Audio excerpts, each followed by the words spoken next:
खामोश तो पौक अक्साई चिन कैसे लेंगे। सीजफायर का जिक्र कर केंद्र सरकार से ओवैसी का सवाल। ओवैसी ने कहा कि अमेरिका और ईरान के बीच जो सीजफायर हुआ है वो बहुत डेलिकेट है। हमारा मानना है कि हालिया वर्षों में रूस यूक्रेन युद्ध, इजरायल ने 7 अक्टूबर के बाद गाजा में नरसंहार किया, अमेरिका इजरायल ने ईरान पर हमला किया। इनको देखें तो भारत ग्लोबल साउथ की एक बड़ी आवाज। एआईएमआईएम चीफ असदुद्दीन ओवैसी ने अमेरिका ईरान सीजफायर पर कहा कि फॉरेन पॉलिसी, इंटरनल सिक्योरिटी 3 घंटे का मजाक नहीं होता है। अगर कोई समझ रहा है कि होता है तो वो ठीक नहीं है।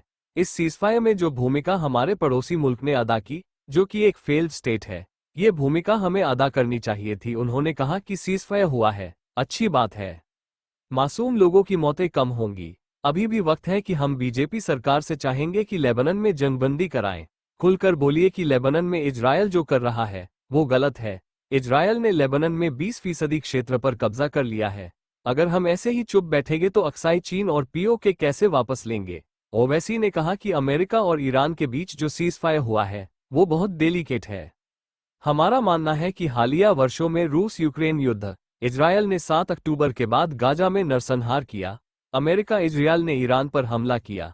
इन तीनों को देखें तो भारत ग्लोबल साउथ की एक बड़ी आवाज है। हमारे हमेशा से सभी के साथ अच्छे ताल्लुकात रहे हैं, लेकिन फिर भी हमने क्यों मध्यस्थता की भूमिका क्यों नहीं अदा की।